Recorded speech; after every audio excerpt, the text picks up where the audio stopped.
ভারতবর্ষের মধ্যে সবচেয়ে ধনী কান্ট্রি ছিল এই বাংলা এবং যার জিডিপি পুরো ওয়ার্ল্ডের 12% ছিল। বলছি যে বাংলাদেশকে আমরা আগের অবস্থায় দেখতে চাই। সেই আগের অবস্থাটা কখন? এটা সেই অবস্থা যখন বাংলাদেশের বাংলাদেশ যখন বাংলা বলে ডাকা হতো, সেই বাংলা যার জিডিপি ভারতবর্ষের মধ্যে সবচেয়ে ধনী কান্ট্রি ছিল এই বাংলা। পরবর্তীতে বাংলার সাথে দেশ যুক্ত হলো বাংলাদেশ। সো ভারতবর্ষের মধ্যে সবচেয়ে ধনী কান্ট্রি ছিল এই বাংলা এবং যার জিডিপি পুরো ওয়ার্ল্ডের 12% ছিল এই বাংলার জিডিপি। অর্থনীতিতে সুউচ্চভাবে মাথা তুলে দাঁড়ানো এমন একটা দেশ, এমন একটা জাতি, বাংলা জাতি, যাকে কখনো কেউ কন্টিনিউয়াসলি পরাস্ত করে রাখতে পারে নাই। আমরা জানি যে এই বাংলা বিভিন্ন শাসক গোষ্ঠী যারা বাইরে থেকে এসে এই ভারতবর্ষে যখন তারা শাসন করছে, বিভিন্নভাবে বাংলাকে অ্যাটাক করেছে। সাময়িকভাবে বাংলা কখনো বিভিন্ন জনের শাসনাধীন ছিল, কিন্তু প্রতি মুহূর্তেই ক্ষণে ক্ষণে এই বাংলা থেকে বাংলার এই বীররা, বাংলার সন্তানরা, তারা ক্রমাগতভাবে বিদ্রোহ করে গেছে। আপনারা যদি ইতিহাস দেখেন, ইতিহাস এটা বলে ক্রমাগতভাবে বিদ্রোহ করে গেছে। বাংলাদেশ কখনোই কারো শাসনাবরণে এককভাবে খুব স্মুথলি থাকে না। এই জিনিসটা হয়েছে কখন? যখন বাংলাদেশে 1204 খ্রিস্টাব্দে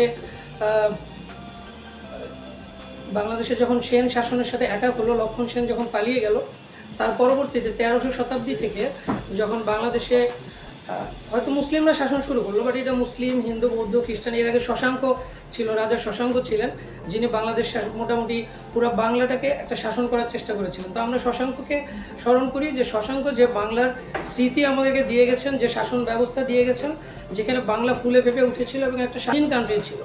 পরবর্তীতে 1300 থেকে ব্রিটিশ আক্রমণে বাংলা যখন স্বাধীনতার সূর্য অস্তমিত হয়, তার আগ পর্যন্ত যদি বলি, বাংলার যে অর্থনৈতিক অবস্থা, বাংলার যে সামাজিক ব্যবস্থা ছিল, যেখানে হিন্দু, বৌদ্ধ, খ্রিস্টান, হিন্দু, বৌদ্ধ, ব্রাহ্মণ, ক্ষত্রিয়, এই যে ভাগগুলো ছিল, বৈশ্য, শূদ্র, যে শ্রেণীবিন্যাসগুলো ছিল, এগুলোকে এমনভাবে সবাই ছিল যে সামাজিক বৈষম্যটা ছিল, একটা সাম্যের মধ্যে সবাই ছিল, সবার ইনকাম লেভেল ভালো ছিল, প্রচুর পরিমাণে এখানে প্রোডাকশন হতো, শিল্প, কৃষি, প্রতিটা জায়গায় প্রোডাকশন হতো। তাঁতের বিষয়টা আমরা জানি, শায়েস্তা খানের আমলের কথা আমরা জানি, তাঁত শিল্পের কথা আমরা জানি। তাঁত শিল্পে এই বাংলা কতটা এনরিচড ছিল। পরবর্তীতে ব্রিটিশ শাসন আমলে এসে তারা এই বাংলাদেশের তাঁতিদেরকে তারা তাদের বৃদ্ধ আঙ্গুল কেটে দেয়, যেন বাংলাদেশ এই শিল্পে অগ্রসর হতে না পারে। এবং এই যে বাংলার অর্থনীতির যে সুউচ্চ অবস্থা ছিল, পরবর্তীতে এই 200 বছরের শাসন আমলে এই বাংলা ক্রমাগতই তার জৌলুস হারিয়ে ফেলেছে এবং এখানে অর্থনৈতিক অবস্থা দুর্বিষহ আকার ধারণ করেছে। এখান থেকে মুক্তির যে প্রচেষ্টা 1947 সালে হলো, যে 47 সালে ভারতবর্ষ স্বাধীন হলো, বাংলাও তার মধ্যে ছিল, বাংলাও স্বাধীন হলো, কিন্তু বাংলা প্রকৃতপক্ষে স্বাধীন হয়নি। কারণ আমরা বাংলার ইতিহাস দেখলে দেখি, বাংলা কখনোই বাংলা ভাষাভাষী যারা, তাদের বাইরে যখনই বাংলা যুক্ত থেকেছে, সেটাকে আসলে স্বাধীন বলা যায় না, কখনো স্বাধীনভাবে সে বিকশিত হতে পারে না। তাহলে বাংলা তখনই পেরেছে যখন পাকিস্তানের শাসন আমলে আবার যখন সেম ব্রিটিশের মতো সে নানানভাবে লাঞ্ছনা, বঞ্চনা এবং নির্যাতিত হয়েছে, তার অধিকার নিগৃহীত হয়েছে।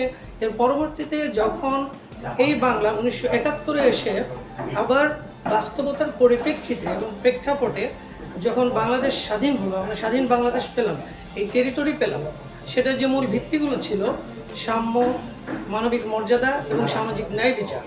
আমরা খুব অবাক হয়ে দেখেছি যে আজকে 2024-এ এসেও আমাদের যে আন্দোলন হলো, ছাত্র জনতার যে অভ্যুত্থান হলো, এখানে মেইন বিষয় ছিল এটাই, বৈষম্যমুক্ত বাংলাদেশ বলা। অথচ এই সাম্যের কথা তো 1971-এ বলা ছিল। তার মানে এই যে 53 বছরের শাসন আমল বাংলাদেশে ছিল, গণতান্ত্রিক প্রক্রিয়ায় মাঝে মাঝে হয়তো সামরিক অভ্যুত্থান ছিল, বাট মোটা দাগে যখন গণতান্ত্রিক প্রক্রিয়া শুরু হলো, এই 53 বছরে বাংলাদেশ তার সৃষ্টির যে কারণ, সেই কারণ এনশিওর করতে পারেনি। এখনও সেই বৈষম্য একইভাবে রয়ে গেছে। মাঝখান থেকে বাংলাদেশ এই যে টেরিটরি, এই যে আয়তন, সে একটা রাষ্ট্র, এই রাষ্ট্র হিসেবে সে 53 বছর হারিয়ে ফেলেছে। এই জন্য আমরা চাই, আমরা কেমন বাংলাদেশ চাই? আমরা এমন বাংলাদেশ চাই যেখানে কোনো ফেকগুলি আমাদের কাছে বলা হবে না এবং অ্যাকচুয়ালি যে সাম্য, মানবিক মর্যাদা, সামাজিক ন্যায় বিচার যার ভিত্তিতে 1971 হয়েছে, ঠিক সেইটারই বাস্তবায়ন আমরা চাই। এবং এমন একটি গণতান্ত্রিক ব্যবস্থা আমরা দেখতে চাই, যে গণতান্ত্রিক ব্যবস্থা এবং বৈষম্যহীন সমাজ ব্যবস্থার জন্য এখন যে আন্দোলন হলো, এখন যে মুভমেন্ট হলো, ছাত্র জনতার অভ্যুত্থান হলো, এর মাধ্যমে আমরা একটা গণতান্ত্রিক এমন একটি ব্যবস্থার দিকে যেতে চাই যেখানে ফ্যাসিবাদ কিংবা কর্তৃত্ববাদ কখনো আর মাথাচাড়া দিয়ে উঠতে না পারে, এমন একটি পলিটিক্যাল সেটেলমেন্ট আমরা প্রতিষ্ঠা করতে চাই।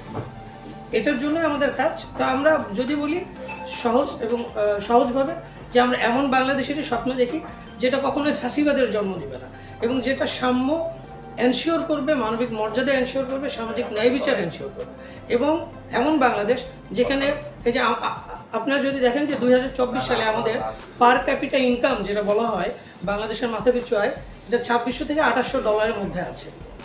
এটা ম্যানিপুলেটেড, আমরা জানি যেগুলো ম্যানিপুলেট করা হয়, কিন্তু প্রকৃতপক্ষে এর চিত্রটা আমরা গ্রামাঞ্চলে রুরাল জায়গাগুলোতে গেলে আমরা দেখতে পাই যে এটা কিভাবে আছে। অ্যাকচুয়ালি এখনও এমন অনেক মানুষ আছে, ইভেন আমি অলরেডি আমার পরিচয় দিয়েছি যে আমি একটা ফ্যাক্টরিতে general manager, head of operation হিসেবে আছি। আমার কাছে এসে এখনও প্রতি মাসে এরকম 2-3 জন ভাই যারা বলে যে আমার বাচ্চা আছে স্যার, আমার বাচ্চাকে আমি যে খাওয়াবো আমার কাছে দুধ কিনে দেওয়ার টাকা নেই। এই জিনিস আমরা এখনও পাই। তাহলে এই 53 বছরে বাংলাদেশ কী অর্জন করেছে?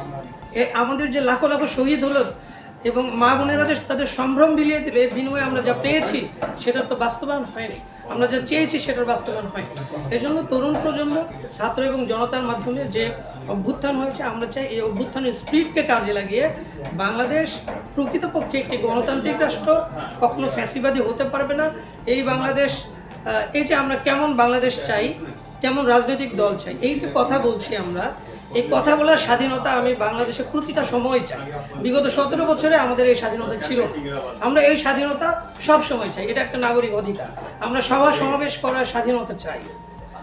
সো আমরা বাংলাদেশটাকে এভাবে চাই। আর রাজনৈতিক দলের বিষয়গুলো যদি বলি, রাজনৈতিক দলগুলো নিয়ে আপনারাই ভালো করেই জানেন যে 71 থেকে এই যে 24 পর্যন্ত আমরা যে আমাদের কাঙ্ক্ষিত লক্ষ্যে পৌঁছতে পারি নাই, এর পিছনে মেইন অবদান কি? এই রাজনৈতিক দলগুলো তাদের পেশি শক্তির মাধ্যমে তারা যে ক্ষমতার বলয় তৈরি করে, এই ক্ষমতার বলয়কে টিকিয়ে রাখার জন্য তাদেরকে একটা অর্থনৈতিক শক্তির প্রয়োজন, অর্থনৈতিক স্বাবলম্বিতার প্রয়োজন হয়।